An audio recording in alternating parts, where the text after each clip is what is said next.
हरे कृष्णा, राधे राधे। ये है उज्जैन पार्ट 1 आप ज़रूर जाके देखिए, जिसमें मैंने महाकाल के दर्शन करवाए हैं। और आज की वीडियो सांदीपनी आश्रम की है, जहां हम उज्जैन के महाकाल के दर्शन करने के बाद इस आश्रम गए। यकीन मानिए आपको भी इस आश्रम ज़रूर आना चाहिए।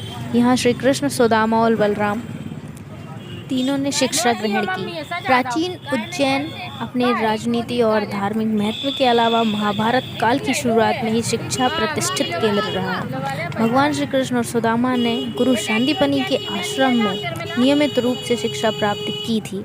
एवं महर्षि सांदीपनी का आश्रम मंगलनाथ रोड पर स्थित है, जो कि आज हम वहीं पे जाने वाले हैं। आश्रम के पास के क्षेत्र को अंगपाल के नाम से भी जाना जाता है।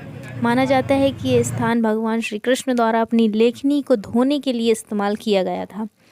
ये भी माना जाता है कि पत्थर पर पाए गए अंक 1 से लेकर 100 तक गुरु सांदीपनी द्वारा उकेरे गए थे। पुराणों के अनुसार यहाँ पर एक गोमती कुंड है, जो कि श्री कृष्ण ने स्वयं ही उत्पन्न किया था। और यहाँ पे गोमती कुंड के दर्शन करने के बाद हम करेंगे सांदीपनी आश्रम के दर्शन। और फाइनली ये हम पहुँच जाते हैं सांदीपनी आश्रम, और एंटर करते से ही बहुत सारे बंदरों के भी दर्शन होते हैं। जब हम दर्शन करने जा रहे थे इस आश्रम के, तब पता चला कि हम इतना लेट थे कि बहुत से लोग दर्शन पूरे कर चुके थे। बाहर साइड तो मोबाइल अलाउड था, लेकिन अंदर जो ठाकुर जी के विग्रह हैं वहाँ पे मोबाइल अलाउड नहीं था। इसलिए जो वीडियोस आपको दिख रही हैं, ये भी एक कुंड है जिसमें सिक्के डाल के मान्यता प्राप्त की जाती है। और आगे ही आएगा गोमती कुंड। यहाँ पर श्री कृष्ण जो आप दर्शन कर रहे हैं, ये स्थल श्री कृष्ण के द्वारा जो यहाँ पे कुंडलेश्वर महादेव की प्रार्थना और पूजा स्थली है। और यहीं पर खड़े जो नंदी भगवान है उनके भी दर्शन होते हैं, जो कि अद्वितीय प्रतिमा है। और एंटर होते ही ये पाठशाला, यहाँ पे हर ठाकुर जी के हर विग्रह के दर्शन होते हैं। और पतंग उत्सव के समय गए थे हम, तो यहाँ पतंगों के भी दर्शन हुए। उसके बाद उन्होंने मोबाइल अलाउड नहीं किया, तो आगे की वीडियो नहीं बना पाई। मंदिर से बाहर निकलते ही एक ऐसा हॉल है जहाँ पे चित्रकारी की गई है, जिसमें कि श्री कृष्ण, सुदामा और बलराम जो सांदीपनी आश्रम के गुरु थे, गुरु सांदीपनी, उनने जो भी शिक्षा दीक्षा इनको दी ठाकुर जी को, उसके चित्र उकेरे गए हैं। तो जिससे आपको साफ साफ पता चलता है कि ठाकुर जी ने क्या क्या शिक्षा यहाँ पे ग्रहण की। जैसे इस चित्र में औषधि विद्या एवं इस चित्र में संगीत की विद्या ठाकुर जी लेते हुए दिख रहे हैं।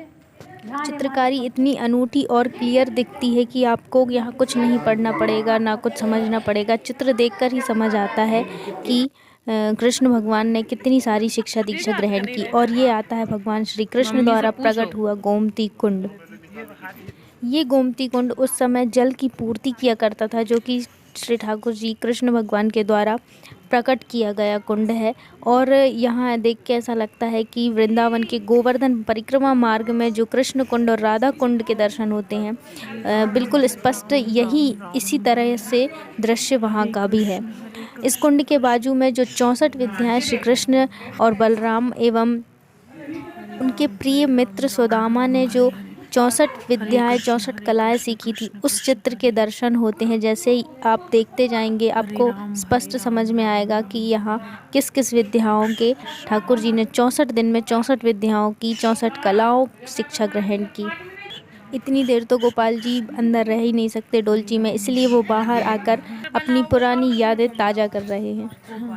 इन 64 कलाओं के मैं आपको एक एक करके नाम बताती हूँ। पहले ठाकुर जी ने सीखा नृत्य, वाद्य मतलब नाचना और गाना, गायन विद्या, नाट्य, इंद्रजाल, नाटक, सुगंधित चीज़, इत्र, तेल आदि बनाना, फूलों के आभूषण से श्रृंगार करना, बेताल आदि को वश में रखने की विद्या, बच्चों के खेल, विजय प्राप्ति करने वाली विद्या, मंत्र विद्या भी ठाकुर जी ने यहाँ सीखी।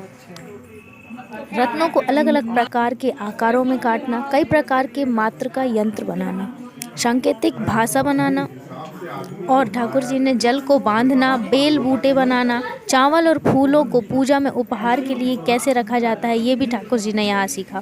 फूलों की सेज बनाना, तोता मैना आदि प्रकार की बोलियाँ, उनसे बात करना सीखना, वृक्षों की चिकित्सा, भेड़, मुर्गा, बटेर आदि को लड़ाने की नीति, उच्चाटन की विधि, घर आदि बनाना यानी कि कारीगिरी सब सीखी।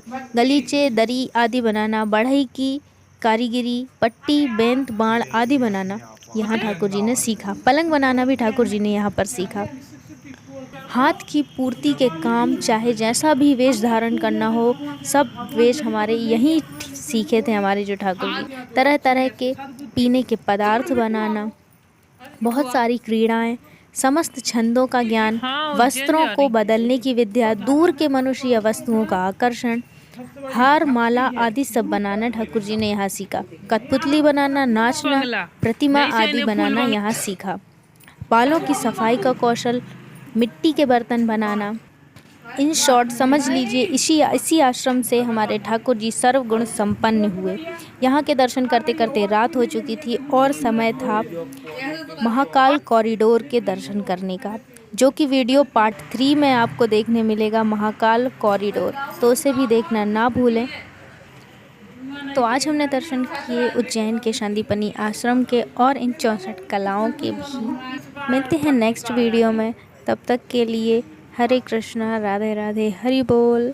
और उज्जैन आए तो प्लीज़ इस शांदीपनि आश्रम के भी दर्शन करने ज़रूर आएँ।